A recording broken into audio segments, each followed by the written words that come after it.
Salut les géocacheurs, bienvenue dans une nouvelle vidéo de géocaching. Et ça faisait très longtemps que j'avais pas fait de tuto, je voulais absolument le faire. C'est une question qu'on me pose assez régulièrement sur la chaîne. On va voir tout de suite comment obtenir des coordonnées plutôt précises avec des éléments que vous avez dans votre maison avec 3 fois rien.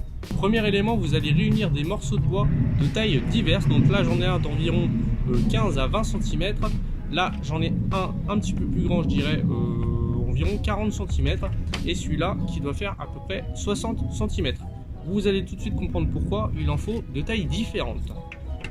Deuxième élément, vous allez remplir un verre d'eau et laisser à peu près 1/5 du verre vide. Ensuite, avec votre planche à découper ou votre assiette, vous allez récupérer un fruit comme une pomme. Avec une poire, ça peut également fonctionner, et vous allez la couper en deux, comme ceci. Vous prenez votre moitié de pomme et vous allez couper la tranche la plus fine possible. Si vous avez une mandoline, je vous encourage à l'utiliser, ce sera plus pratique. Donc voilà, là j'ai ma tranche de pomme et vous allez enlever la partie du milieu pour avoir une espèce de cercle en fait au milieu.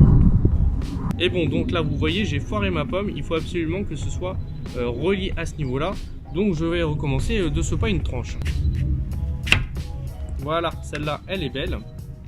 Et voilà, vous obtenez à peu près un morceau comme ceci. On passe à l'étape la plus importante, soyez attentifs. Donc là, vous allez récupérer vos 3 bâtons. Et on va passer côté jardin. Alors là, 2 options s'offrent à vous.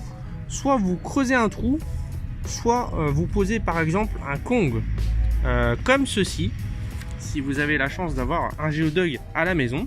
D'ailleurs, le géodug peut très bien vous aider à creuser un trou. Et là, vous allez choisir le bâton le plus adapté. Donc moi, j'ai choisi le grand bâton, comme ceci.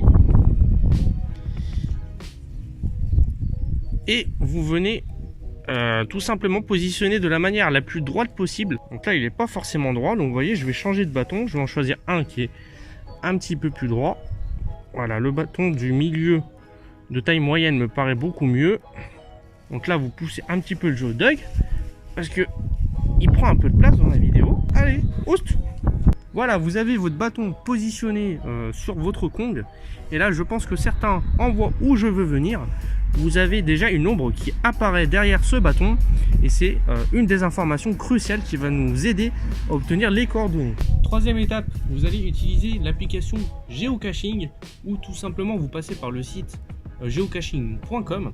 Vous allez dans la messagerie géocaching officiel, vous tapez dans la messagerie le nom d'un reviewer que vous connaissez ou que vous ne connaissez pas. En tout cas, je vous mets la liste de tous les reviewers par ici et par ici, et vous allez leur envoyer par message quelles sont les coordonnées de ma position. Bien sûr, quel que soit le reviewer que vous contactez, s'il est un minimum impliqué, il vous donnera les coordonnées de votre position.